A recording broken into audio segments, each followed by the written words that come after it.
বন্ধুরা, এই যে এখানে কয়েকটি কাঁঠাল আছে, গাছে কাঁঠাল আছে। ওইদিকে ক্যান্টিনেও যাবো আজকে ঘুরতে। আসলে আমার তো আসা হয় না, অনেক দিন পরে আমি এসেছি ইনফ্যাক্ট। তো এই যে এখানে আবার জাম্বুরাও ধরে আছে, এই যে জাম্বুরা ধরেছে গাছে। আর কোথায় কোথায় আছে কে জানে, এতে চোখে পড়লো তাই দেখালাম এটা। এইদিকে গাছগাছালিগুলো বড় হয়ে গেছে বৃষ্টিতে, খুব তাড়াতাড়ি এগুলো বড় হয়ে যাচ্ছে, ভারী সুন্দর, খুব সুন্দর। ওই যে ওখানে বেশ কিছু কাঁঠাল কেটে রেখেছে, আজকে নিয়ে যাব। আমি বলেছিলাম ওটা 20 কাঁঠাল পারতে। ওদিকেও পেরেছে কিছু, এই যে এখানেও পেরেছে, এই যে এখানে অনেকগুলো কাঁঠাল পেরেছে, খুবই ভালো আলহামদুলিল্লাহ। এই যে গাছেও অনেক কাঁঠাল, আরও অনেক গাছ আছে, গাছ ভর্তি ভর্তি কাঁঠাল। এই যে ওনারা এসছেন ঈদের, আজ তৃতীয় দিন, ওনারা ঘুরছেন, বেড়াচ্ছেন। হ্যাঁ, যে যার মতো পুরো রিসোর্টটাই তো আসলে আমি পার্কের মতো সাজিয়েছি, মানুষের জন্য ভালো লাগে।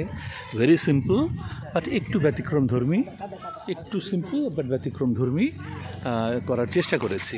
যে এখানে ওনারা এসছেন ঈদের দিন বেড়াতে, এই আজকে ঈদের পরের দিন তো বেড়াতে এসছেন ওনারা। কেমন লাগছে? ভালোই লাগছে। এটাকে আর একটু কী করলে ভালো হবে? আর কিছু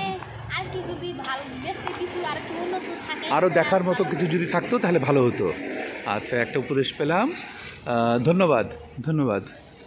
আচ্ছা, আর এই যে এখানে গাছে গাছে একদম ধরে আছে কাঁঠাল, দেখালাম যে এই যে অনেক কাঁঠাল গাছে, গাছ ভরা শুধু কাঁঠাল আর কাঁঠাল, এরকম অসংখ্য গাছ আছে। তো যাই হোক বন্ধুরা, কাঁঠাল তোমরা যারা খেতে চাও তারা আওয়াল শাহিনবাগ রিসোর্টে আসবে। আসার আগে আমাকে ফোন দিও, আমি আমার ম্যানেজার ওদেরকে বলে দেবো তোমাদেরকে অবশ্যই কাঁঠাল খাওয়াবে।